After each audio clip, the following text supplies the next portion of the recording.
A man I knew lost his family's respect over about 9 years, and he never said a single wrong thing. That is what makes this worth 15 minutes of your evening. He was not rude. He never argued, never complained much, never embarrassed anybody. By every rule our generation was raised on, he did it right. And by 74, his opinion was not asked for in his own house. His son handled things without telling him. His daughter used that voice on him, the bright, slow one people use with children. He could not point to a day when it changed because there was no day. There were sentences. 5 of them have been said again, a few times a week, for years. I know these 5 because I said all of them myself. And I only worked out what they were doing when I heard the last one come out of my own mouth at a dinner table and watched my grandson's face change. Tonight I am giving you all 5, and the exact words to use instead, same politeness, opposite result. Change these and the room changes around you within a month. I have watched it happen. The 5th one is the one you will not believe until you hear the reason. It is the most harmless sounding sentence a man our age can say, and it does more quiet damage than the other 4 together. Here's the first. Number 1. I don't want to be a bother. This one feels like the kindest thing in your vocabulary. It is not. It is an instruction and people follow it. Understand what the other person hears. They hear helping me is a burden, and we have both agreed on that. So, they stop offering. Not because they are cold, because you told them plainly that offering makes you uncomfortable, and most people are decent enough to respect what you have told them. Your daughter offers to drive you to the appointment. I don't want to be a bother. She offers again in March. Same sentence.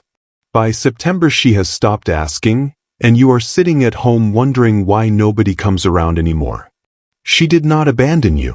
She obeyed you. Now here is what to say instead, and it costs you nothing. That would help me. Thank you. 6 words. Same warmth, opposite result. And watch what it does to her. You have just given your child something to do for you, and there is not a son or daughter alive who does not want that. Say it once this week and pay attention to their face. And if you are over 65 and that first one already sounds like your own voice, put the state you are watching from in the comments. I read everyone, and it does a man good to see how many of us are working on the same thing. Number 2. Whatever you all want is fine with me. This one hides as generosity. It is a slow disappearance. Where do you want to eat? Whatever you all want. What should we do Sunday? Doesn't matter to me. Which one do you think, Dad? Oh, I'm easy. Do it for 10 years and you have taught everyone that you have no preferences, which is one short step from teaching them that you have no opinions, which is one short step from planning around you instead of with you. I watched a fellow named Chester do this to himself. Big man, big laugh, 40 years of strong opinions about everything. Then somewhere in his 70s he decided the polite thing was to want nothing. By 78 his family made every decision at the table while he sat there smiling, and his daughter told me, almost in tears, I miss Dad having opinions. It's like he's already leaving. That is what it looks like from their side. Not politeness. Leaving. So, state one preference. Small is fine. I'd like the fish place. I'd rather go early. Not the mall, but I'll take a drive. You do not have to fight for it, and you do not have to get it. But a man who wants nothing is a man who is already halfway out the door, and your family can feel that even if they cannot name it. Number 3. I'm probably behind the times, but every man over 70 has said this. And it is the only sentence on tonight's list where you personally argue the other side's case before you have made your own. Think about what you have done. Before your point has even left your mouth, you have told the room, what follows is out of date, feel free to discount it. And they do. Not because they think little of you, because you instructed them to. Then 2 things happen and the second one is worse. First, your point gets dismissed. Second, You conclude from that dismissal that your thinking really is out of date. So, you say it more often. So, you get dismissed more. 9 years of that and a man stops speaking at his own dinner table. Now be honest with yourself about what you have. 50 years of watching how money behaves, how people behave under pressure, which promises to get kept, and which shortcuts come back around. The people at that table have not seen a fraction of it. That is not behind the times. That is the only real data in the room. So, say it clean, here's what I think. Then stop talking and let it stand. They can disagree. That is fine. Grown people disagree. But make them do the work of disagreeing. Do not hand them the verdict in advance. And I will tell you the trick that makes this easy, because most men need one. Do not argue the point. Just tell them where it came from. I watched 3 men do that in the 70s and it went badly for all 3. Nobody argues with what a man has seen with his own eyes. They can argue with your opinion all day, but your 50 years are not up for debate, and every young person at that table knows it. Number 4. It's just something to pass the time. This is the one man say about the best hours of their week, and it does more damage than any of us realize. The shop, the garden, the fishing, the reading, the birds. Somebody asks what you have been up to, and you say it, with that little laugh, oh, just something to pass the time. Here is what that does. Everyone in your life files that activity under nothing. Your grandson was about to ask what you were building. He does not ask now because you just told him it was not worth asking about. Your daughter was going to suggest you show her the garden. She lets it go. And there is a second cost, closer to home. Say it about your own hours long enough and you start to believe it. A man who describes his life as time passing eventually feels like a man who is passing time. But the truth is exactly opposite. You spent 40 or 50 years doing what was required, for the company, the mortgage, the family.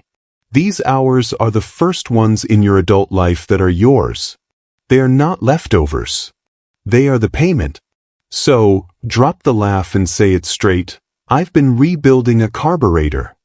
I've got tomatoes coming in. That is all. Say it the way a man says something he is entitled to. And watch what young people do. They lean in. They ask. Nobody has ever leaned in toward just passing the time. And now it is number 5. The most harmless sentence a man our age says, and the one that quietly costs the most. Number 5. Well, I'm still here. Said with a shrug. Said with that small laugh. Somebody asks how you have been, and out it comes, still here. Still kicking. Above ground, anyway. Every man watching has said some version of this. It sounds like modesty. It sounds like a joke about age, and half the time you mean it as one. Here is what it is. An apology for being alive. And your family hears it as one. Because think about what you have described. Not a man having a week. A man persisting. Continuing.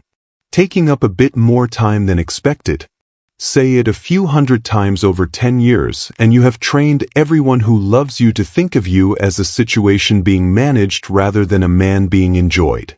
Now here is the part that took me until my grandson's face to understand. That sentence does not just describe your life. It ends the conversation. Still here gives nobody anything to ask about. It is a closed door with a smile painted on it. Whereas any real answer, even a boring one, opens something. I said it at a dinner table when the boy asked how I'd been. Still here, I said. And I watched him nod and go quiet and turn to somebody else, because I had given him nothing. He was 11 and he wanted his grandfather, and I handed him a shrug. So, answer with one true thing instead. Anything. I've been good. The tomatoes are finally coming in. Rough week with the knee, but I got out to the shop Thursday. Better than I've got a right to be. One true detail. That is all it takes, and the whole shape of the conversation changes. because now there is somewhere for the other person to go. And notice you do not have to pretend anything. You are not required to say you are wonderful. A rough week is a fine answer. What you cannot do is hand people a shrug and then wonder why the conversation went somewhere else. So, there they are all 5. I don't want to be a bother. Whatever you all want is fine. I'm probably behind the times, but it's just something to pass the time. And well, I'm still here. Now look at what they have in common, because this is the thing worth carrying out of tonight. Not one of those is rude. No one is wrong. Every one of them is a good man being modest, being easy, being no trouble to anybody. That is exactly why they are dangerous. They do not feel like making mistakes while you are making them. They feel like manners. But manners that make you smaller are not manners anymore. Past 65, they are just a slow way of leaving the room while you are still sitting in it. Here is what I would have you do, and it is not hard. This week do not change your personality. Do not announce anything to your family. Just catch these 5. When one starts up, stop it and put the replacement in its place. That would help me, thank you. I'd like the fish place. Here's what I think. I've been out in the shop. I've been good. Here's one thing about my week.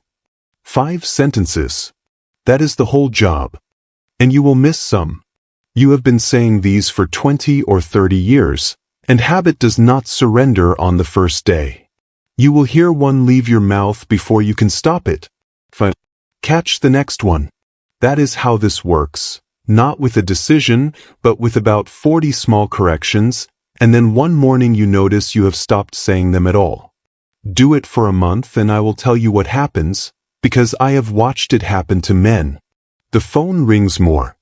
Your opinion gets asked for before decisions instead of after. And one day a grandchild asks you a real question and keeps asking, because you finally gave him a door instead of a shrug. You have earned your peace. Just make sure you are not talking to yourself out of the room where it lives. If this spoke to you, subscribe, because next I am going through the 4 questions you should ask your family before it is too late, and the right time to ask each one.